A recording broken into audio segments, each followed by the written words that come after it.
Welcome to another Just Retired episode. Well, today we're in the Grampians. And it's absolutely beautiful. Sun shining, we've got the birds in the background. Yep, it's always a wonderful atmosphere up here. We plan to show you the McKenzie Falls walk today. We've driven more or less straight through Halls Gap. The McKenzie Falls car park where we are now is around about 20 minutes drive past Halls Gap. That'll be about right, yes. Now the McKenzie Falls walk, it's easy on the way down because you're going all the way downhill. You go down a lot of steps, and there's the problem. When you're on your way back, you've got to go up all those steps again and then uphill on the track as well. And it's quite steep, so you need to be prepared to spend a lot of time here. Take it slowly. And if you have any health problems, please check with your doctor. There is another walk that we plan to do. When you get down to the bottom of McKenzie Falls, there's another track that follows the river for about, it keeps following it. If you follow the track, you end up at Zumstein's, I think, but we're not planning to go that far. But we want to take you to another waterfall, which is called the Broken Falls. And this is superb. I reckon that a lot of people probably miss this one because you get down to the bottom of the McKenzie Falls and you have a good look around there and then you come back again. But you've got to go just that little bit further. And the first time we found it, we nearly didn't get there because we thought, is this the spot? Or will we go further, or will we turn back? We just went a little bit further and we managed to find the Broken Falls, and it's absolutely superb.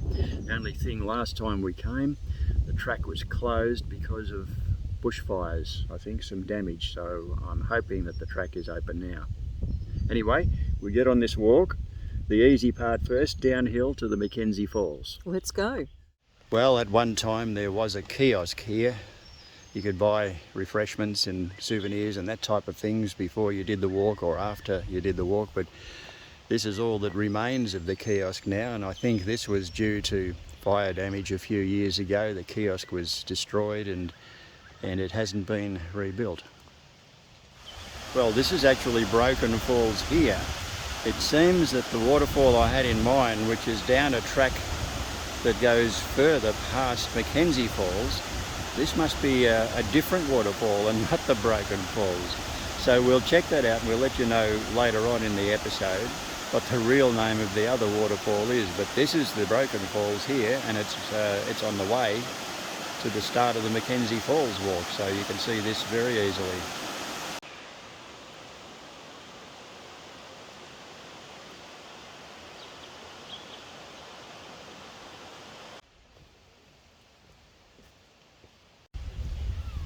This particular sign I always find really interesting every time we come here. Kind of takes me back into time. There's a lady named Pearl Cranage, and it tells her story. She used to run the kiosk, and she would stand about where we are now and she'd shout out to the bus driver, "How many today, Jack?" Well, Jack was the bus driver. He would tell her how many he had on board, and then she'd put on enough tea to make sure she had tea for that number ready. No mobile phones in those days. So she would shout across the gorge, and somewhere, we can't actually see it because of the trees, but it would have been somewhere across over there in that direction where the road is. A great story.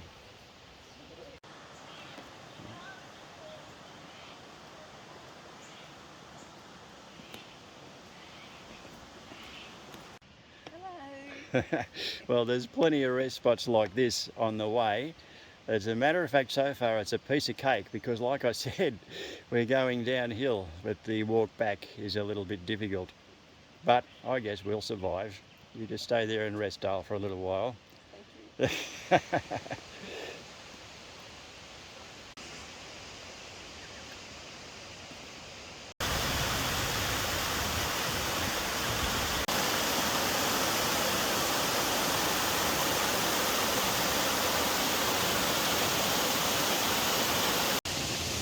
There's a bit of an indication of what it looks like on the steps going down. It's a bit like this is the moment of truth where you decide, am I going all the way? Well, we definitely are, but there you see the bottom area where you've got to walk right down to.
Well, there we are. We've worked out my little mistake before when I told you we were going to try and go to the Broken Falls, which we've already seen now.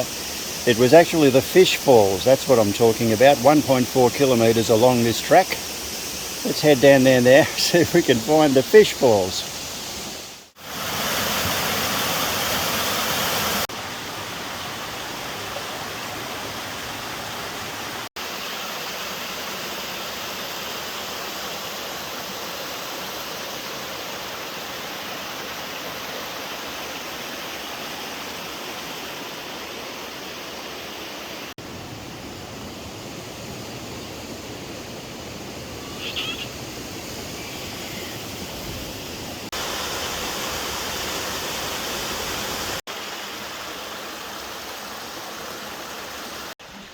Well, we've spotted a snake just underneath this metal grate. You might be able to see just his tail poking out the end.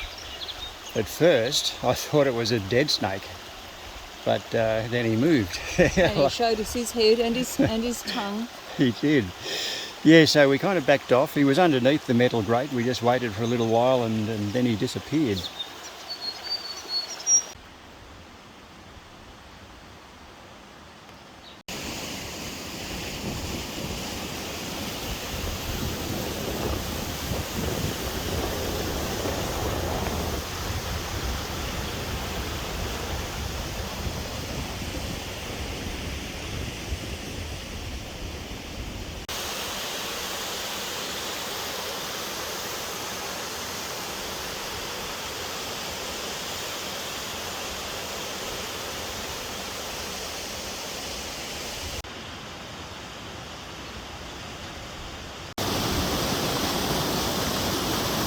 Unfortunately, there's not as much water coming over the falls today as last time when we came here. It was just really thundering over and it was a big wide waterfall. It's not like that today, and as a matter of fact we plan to come back to Halls Gap in about two or 3 weeks. We'll do some more walks and things, and it was Eb's idea to come now and do McKenzie Falls while we're possibly going to have a chance of more water coming over the falls, but it's not quite as spectacular as it can be. All the same, it's a beautiful atmosphere.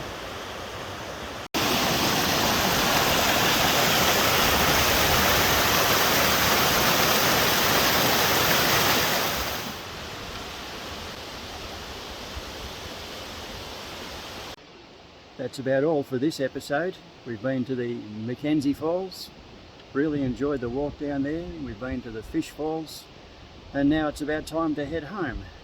And it's been a really nice day, hasn't it? Great It weather. has, yeah. Just an ideal day. It's certainly starting to feel like summer, but a great day to do the walk. Not too hot, but certainly getting there. Yeah, I want you to tell everybody, Ev, about the angry snake and the friendly snake, because we saw a snake on the track today. And you said there's sometimes angry snakes and sometimes friendly snakes. You reckon this one was a friendly one? Well, this one didn't actually chase you, Graham. It had a look, looked at you and thought you were not too bad, and then went underneath the grate and went out of our way. So disappeared. Out of sight. Didn't look angry, actually almost had a smile on its face. Can you also demonstrate the multi-purpose stick? Because after we saw the snake, we thought we'll carry a stick, make a bit of noise as we go.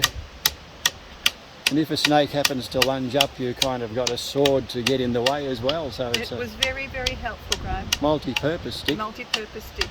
Every person walking in the bush should have one. Most definitely.